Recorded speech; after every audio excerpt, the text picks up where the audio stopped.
Hi everyone, I'm Haja Dalwal and I'm part of the Windows commercial team at Microsoft. Welcome to Tackling Tech. Today, we're going to talk about Windows 11 through the lens of accessibility. It was critically important to our team at Microsoft that Windows 11 is an inclusive operating system. Accessibility was a driving force behind the Windows 11 strategy, and it introduced loads of new and updated capabilities that empower people with disabilities. With that said, I am truly honored and excited to have my awesome friend and colleague, Ben Watt, who, in my opinion, is an expert when it comes to Windows 11 accessibility. Welcome, Ben, and let's tackle tech together. Thanks very much. What a great pleasure it is to actually be here, and I love that introduction. I can't say better than that. Love it. It's good to have you, Ben. It's always good to have you. So let's start by letting everyone know a little bit about yourself and why you're so passionate about accessibility. Yeah, thanks. So at Microsoft, I am a senior cloud solution architect. I work in the UK within our customer success unit, CSU, in our modern work team. And so normally I'm working with customers in all things Intune, Windows, device management in general. But I'm also an accessibility champion. One of the great things about working at Microsoft is that we can go after the things that we're passionate about. And for me, accessibility is a very big passion. And so I speak to a lot of our customers day to day about issues around accessibility. Absolutely, absolutely. And I truly believe that you are an accessibility champion. I've learned so much from you, and we've collaborated on Windows 11 accessibility in so many different ways for various events and both internally as well. So, really glad to have you. So, before we get into all the cool things about accessibility features, last week on Thursday, May 18th, we celebrated the 12th Global Accessibility Awareness Day, also known as GAD, right? And I guess the purpose of GAD is to get everyone talking, thinking, and learning about digital access and inclusion because there are more than 1 billion people with disabilities, right, or impairments. So, Yeah. talk to me about this, about GAD. Yeah, absolutely. Yeah, exactly as you say there, Harsha, a billion people. And actually, about 70% of those are invisible. People don't know that you've necessarily got a disability. I mean, myself, for example, I am hard of hearing. I was born with a hearing loss. I've worn hearing aids all my life. You wouldn't necessarily know it to talk to me. And so it does give me a lived experience with that. But no, I think something like Global Accessibility Awareness Day is just a really good opportunity to just kind of raise these things, make sure people are aware of them. We often talk about a thing called bridging the disability divide, which is all about that kind of societal gap between people who are disabled, in the workplace, education, and so on, not getting those same opportunities. And so that's a really big thing about what we do at Microsoft to try and make sure that we include everyone. Actually, Absolutely. one of the things I'll just say around that is that actually what we kind of discover is that when we design for people with disabilities, we build kind of amazing experiences for everyone. So it's just a really kind of great bit of work that Microsoft does in this area. Right. You can design things and without having people that are having those challenges, right? So if you have them, bring them on board, they help us design, help us use, educate, and embrace, it's going to be a better place for all of us. So, Yeah. I mean, that's what accessibility is always about: is designing whatever it is, whether it's a physical environment or whether it's software in this case, to make sure that everybody can make use of it. absolutely. So, um, we know, and I've mentioned this many times, and we mentioned it many times at Microsoft, that Windows 11 is the most inclusively designed version of Windows yet. And that is really, really true. And it starts with making accessibility easier to find for everyone.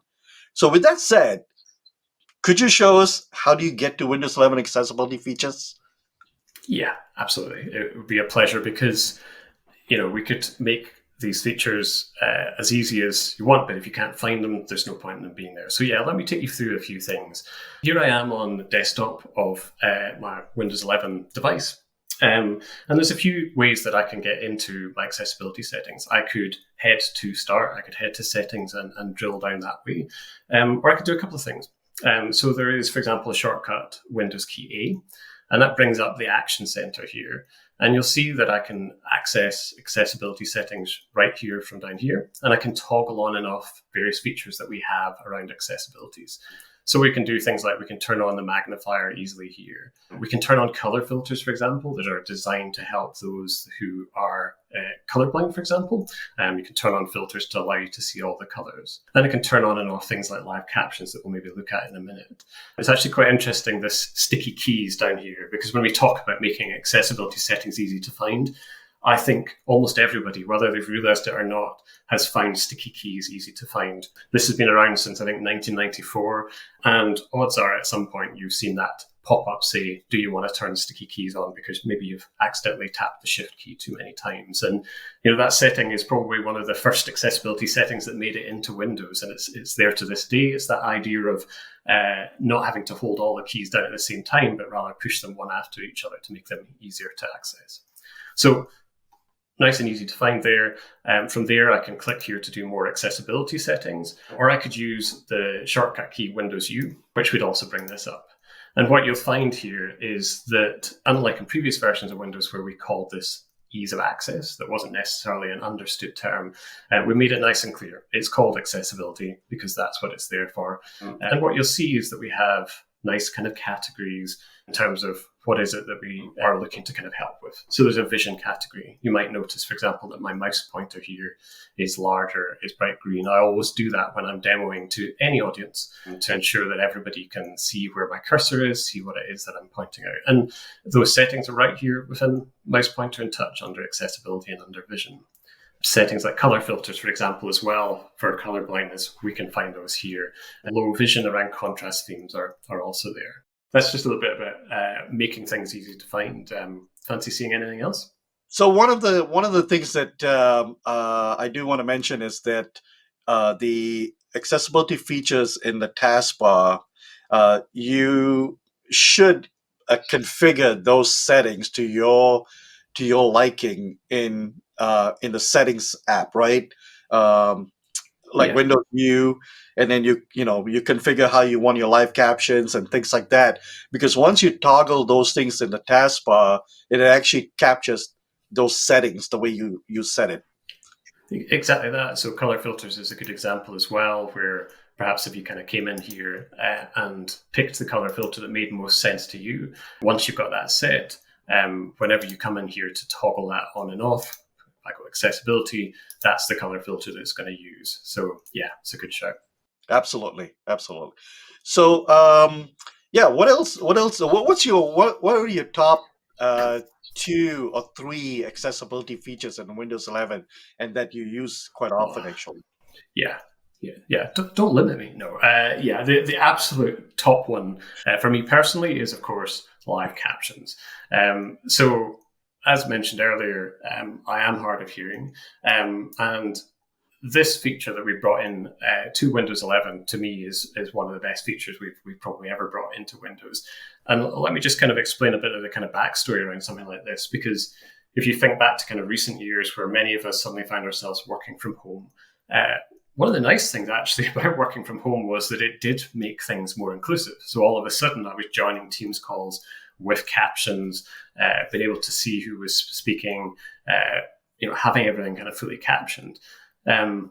Fast forward to kind of more recent years where things have gone a little bit more hybrid, where yes, sometimes I'm working from home, but also sometimes I'm in the office with people. And all of a sudden you're missing those things that actually were quite great about working from home, which was having captions. So what this does is it actually brings this capability to have captions right here on your device. So these are actually all processed on your device. You could be completely offline, and it will take any audio that it hears and it will caption them for you right there on the device.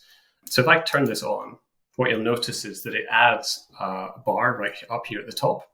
And what I can do is if I, for example, leave it where it is maybe and play a video just to kind of show you. So I've got a video here that if I hit play. Just breathe in.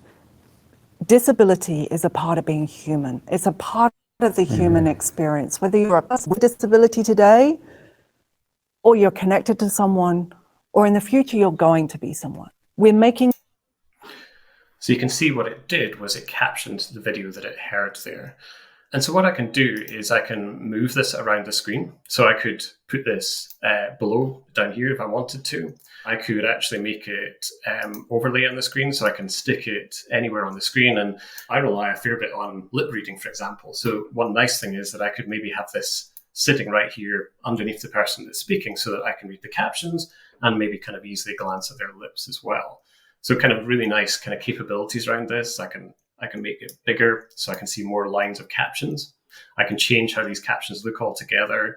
And also I can come in here to preferences and include microphone audio.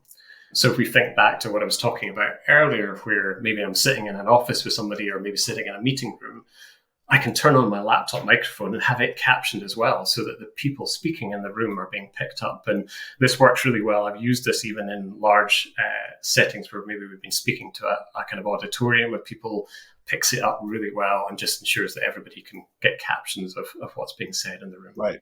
It's super useful. And what I find, as I'm also educating people about Windows 11 accessibility features, especially live captions, people don't realize you can actually move the bar, and it's so useful for people that read lips. So by moving that bar right below someone's lips, whether it's in a meeting or anything else, it really helps that um, to become more productive and follow along in conversations. And yeah, absolutely agree. And you can see how well it's working there. It's picking up everything that you and I are saying to each other. Really, really great feature there. What about change of voice and stuff in live captions? So language is an interesting one. So in the public release that is out today, it supports just English US.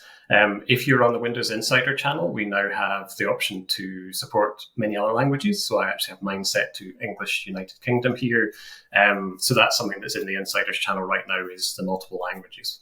Yes, and every new release, we are actually incorporating new improvements to live captions as well as all the other accessibility features, more inclusive for other languages, dialects, and things like that as well, right?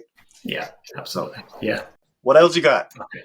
Oh, I got lots. Let's have a look further down. So we obviously talked a little bit about the vision. We've talked a bit about the hearing side of things, and there is more in there, obviously.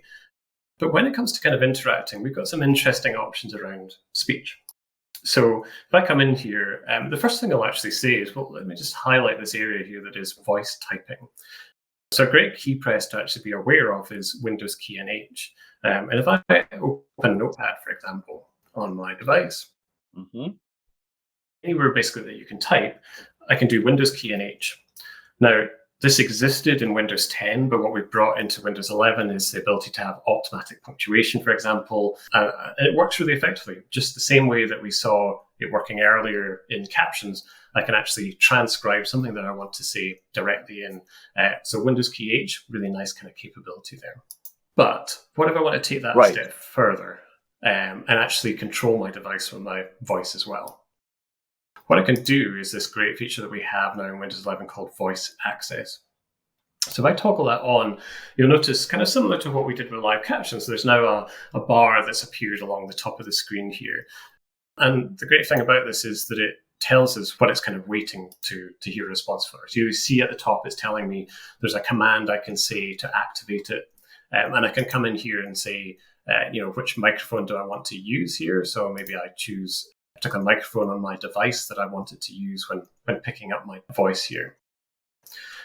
And what it will let me do is actually move my cursor to where I want to on the screen. So let me show you an example of what I mean by that. Voice access wake up. Show grid. 1. Click 7. Voice access sleep. So you see what I did there was I asked it to put a grid up, and it divided the screen up, and it let me actually choose where on the screen I wanted to click. Now, if I'd gone kind of too far and wanted to kind of go back a level, I can do that. I can say undo, and it will jump back up a level, and it will let me choose a different place on the screen to click. So I didn't touch the mouse, but it allowed me to use my voice to interact with the device. It's a really nice kind of capability there, but it extends further than that. So That was a kind of example using a grid. What if I want to kind of more quickly get to a setting? Let me show you something else around that. Voice access, wake up. Show numbers. Click 19. Voice access, sleep.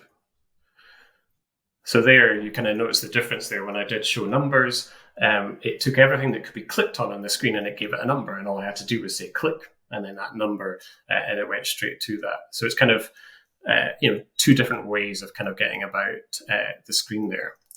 But I can do more. I can obviously do things like launching apps. I can navigate within those apps. So, for example, if I go to Notepad and kind of go back to that kind of example we talked about earlier about dictating, we can jump back and forth between dictation mode and command mode when we're controlling our device. So if I go into Notepad, what I'm going to do is as I recite, you'll see there what it's actually doing is it's taking anything that I'm saying and it's typing it into Notepad.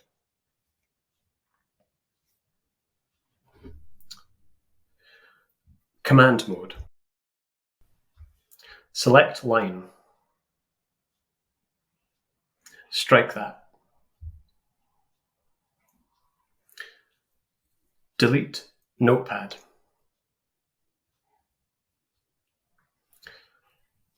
Close Notepad. So what this will do is it'll close things off if I just close that here. And you see what actually happened there was I moved between what's called dictation mode and command mode. So it will listen to what I'm saying there, and then it'll allow us to flip back to command mode, maybe select a line, delete it, delete certain words that we want to, and generally control the device without actually touching it, just purely using our voice. This is really a really awesome feature. I enjoy using it and playing with it every now and then just to get more and more familiar with it. I really like the show grid and then the show numbers because you can really drill down into very specific things on your computer without touching, right? Yeah. So you and I have talked about this before where people think these tools are just designed for people with disabilities, but it goes beyond that, right? So this is for anything with mobility. For example, a parent who's holding a child, doesn't have a free hand, but still needs to dictate or control the computer in some form or another, right? Yeah. We have this kind of thing that we always talk about how disabilities can be permanent. So they can be like myself, where I am permanently hard of hearing, but they can also be situational. So that example that you give of holding a baby, that is an example of a situational disability where you temporarily maybe have an arm out of action because you're holding that baby. An example in the hearing world, for example, could be you're in a particularly noisy environment and therefore you don't normally maybe want captions, but you do in that setting. And then we have that kind of idea of a temporary disability. So you might have a broken arm or you might have a blocked ear because you've got a cold or something like that. So it's these features, by designing them, actually can help everyone at one point or another. Absolutely. So there are tons. Obviously, we barely touched scrape the top of the iceberg with accessibility features, but there are lots and lots of them in there. There's Braille support. There's for hearing, for vision, for contrast. You name it. We got it. Yeah. So definitely check it out, and we'll have a call for action later. But you did want to touch upon something about accessibility, new baseline accessibility settings. Yeah. This is something that's brand new that we brought in our Microsoft 365 Apps Admin Center. So what it is this idea of helping our customers in kind of understanding what settings do I need to have turned on to make sure that I'm kind of meeting best practice in terms of enabling certain accessibility settings, for example. So what we've done is we've kind of created a group of policies that you can go in and click through, read up on them of what we recommend there and put them in place easily so that all of your Microsoft 365 apps, aka Office, are going to pick up these settings. So what I'll do is I'll just quickly show you where that is because I think that'd be worth seeing. So here I am on the Microsoft 365 Apps Admin Center, and if I click on the accessibility baseline, I can see all my settings that are recommended here. And if I click on this one, for example, you can see the Microsoft recommended baseline is set to disabled. So I'll apply that here, for example. And that policy is then ready to be deployed to my devices. Thanks for sharing that, the new accessibility baseline settings in Microsoft 365 Admin Center. I wasn't aware of it, so I learned something new today. I noticed there's something interesting. I know your backgrounds always change, and I noticed that you have some gadgets or some tools behind you. What are they? Yeah, well, there you go. If I hide enough things in the background, you're bound to ask. Yeah, these are our various accessibility devices that we've brought out. And what I've got is a few of them to kind of show you. So for starters, I have this thing called our accessibility hub, or adaptive hub, I should say. So it's a really small, kind of neat device here. And what this device actually lets me do is I can connect via Bluetooth to it. I can plug it in via USB to charge it if I want to as well. But it allows me to connect up various what we call adaptive buttons. And then I can customize these to take certain actions, make certain controls. So an example of that is this. So this is a small kind of adaptive joystick, for example. And I can actually code this to do anything that I want when I push it each way. So I could maybe have one command where I do a short push, one where I hold it down. And it can do all sorts of things. It can do shortcuts, it can run various macros, all sorts of things. And we can adapt these. So I can unscrew, for example, the controller of here. You could attach a 3D printed one instead to work for your needs. There are all sorts of 3D printed templates we provided, organizations you can buy them through. So really kind of slick capabilities these devices have. But the nice thing about this is that you can program it. So you program it using a particular app I'll show you in a second. But it stores it all in the device. So you can take that device somewhere else, connect it to another device, and it will remember all your settings that you've got there. You can even connect it to devices that are not Windows devices and have it make those same kind of operations. So really kind of powerful capabilities here. And an example of one that I've got here is actually the adaptive mouse.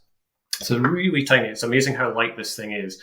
And you could use it exactly like it is here. If you imagine if you had repetitive strain injury, for example, you could use it to kind of, instead of having your hand always in the position it normally is with a mouse, have it maybe temporarily just sitting above it. So you can use it exactly like that. Or you can use something like this tail that we provide, where I can actually take the bottom of this device and I can eject just show you here without... my fingernails are going to work with it, but I can take the bottom bit off here and I can actually attach it to this tail here and use it with this mouse instead. And this bit on the bottom clips off as well. So depending on whether you're right-handed or left-handed, you can change the mouse to work for your needs. So kind of really kind of slick capabilities it has there. But what I think becomes really powerful is when you see the kind of controls that we have around actually controlling it. So do you want to have a look what we can do with that? Sure. So this is the Microsoft Accessory Center that we've got. And you'll see what it's doing is it's showing me all the devices that I have connected. So the very first time I hooked up the hub to my device, it brought down Microsoft Accessory Center and it allows me to control these. So what I can do is I can click on, for example, the joystick. So I have that sitting here, and I can program any of these buttons to do a particular operation that I might want to do. So at the moment, I've got it actually set. You'll see here, if I actually push this little eye symbol, it'll show you that I've got it set to zoom in and out of the screen. So with a little tap of the joystick, it will actually zoom right in, and then it'll zoom back out again as well. So I can zoom in and out just by tapping the kind of joystick that I've got here. But you'll see I can do all sorts of things. So I can decide what should happen if I do a long press, if I hold it down for longer, maybe take a different action. But also what I can do is choose from a whole range of settings here. So I can do a Windows shortcut. So there's some here out of the box. I can have it do things like move a cursor around, take a certain mouse action, scroll the wheel up and down. We can do key combinations. So maybe I want to use the voice typing key combination of Windows key and H. I can come in here to Windows combination and say Windows H, hit apply. And now when I take that, when I move to that button, move the joystick up towards there, it will do the combination Windows H for me. So really kind of nice capabilities with these. Even that mouse that we've got there can be adjusted to be more responsive vertically versus horizontally. But we can do things like we can set macro commands. So this is a really nice capability where we can have it record a whole bunch of settings and take certain actions. So if I come in here, for example, I have one here that I did earlier called edit alt text. And what it's done is it's got a kind of set of key combinations that I've recorded. And you'll see here the way this works is if I wanted to record more actions, I can hit record action. Let's just say hypothetically I was going to add Windows H to this one. Picked up a couple of times. I can just come in here and delete that out if I want to. But it picked it up straight off. And what I can do is if I delete that, you'll see that we've got other options as well. So we can have it type in particular text. We could have it launch another app.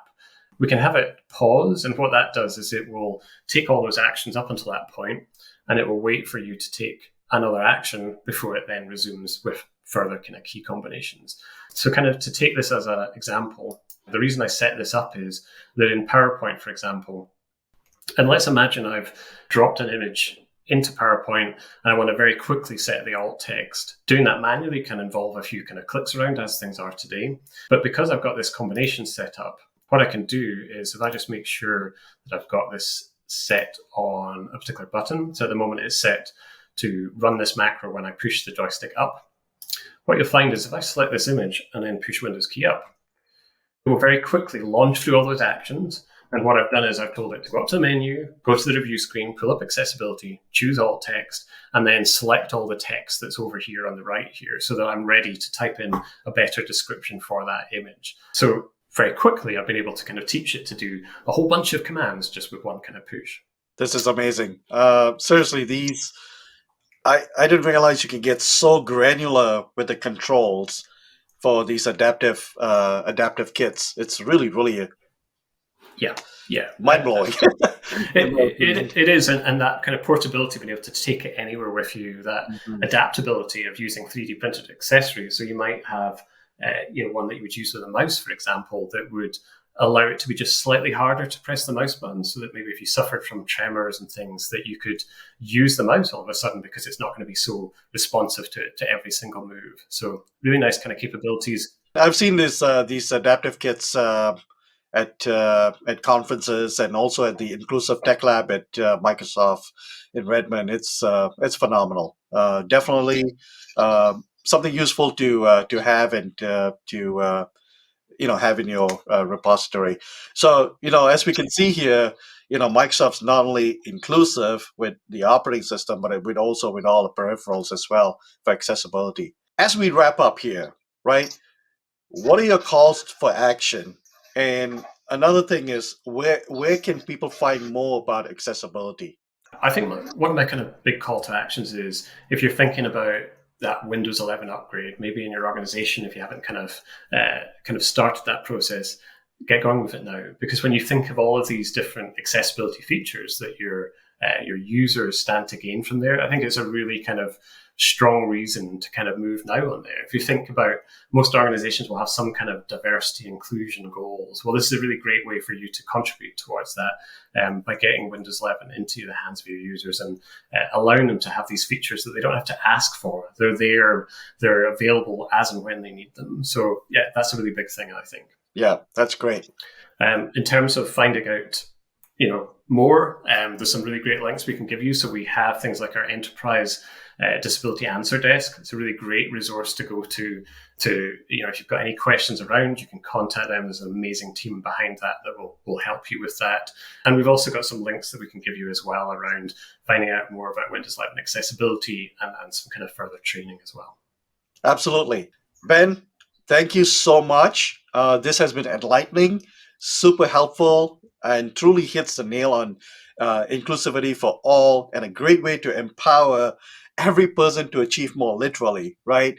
I really appreciate that you spent some time to share, educate, and cover so much more on accessibility and why it's so important with us. I mean, I gotta bring you back for a future show, and we should really cover like the other aspects of accessibility features in Windows 11. And but we kind of gave a little taste on what's out there and what people can use. So I really appreciate you being on the show. Thank you. Thank you for watching Tackling Tech.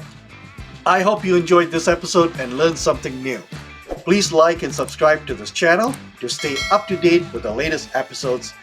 And if you have any feedback or suggestions for future episodes, please let us know in the comments below. You can also follow me on Twitter for more updates and behind the scenes looks of Tackling Tech. Thanks again for watching, and we'll see you next time.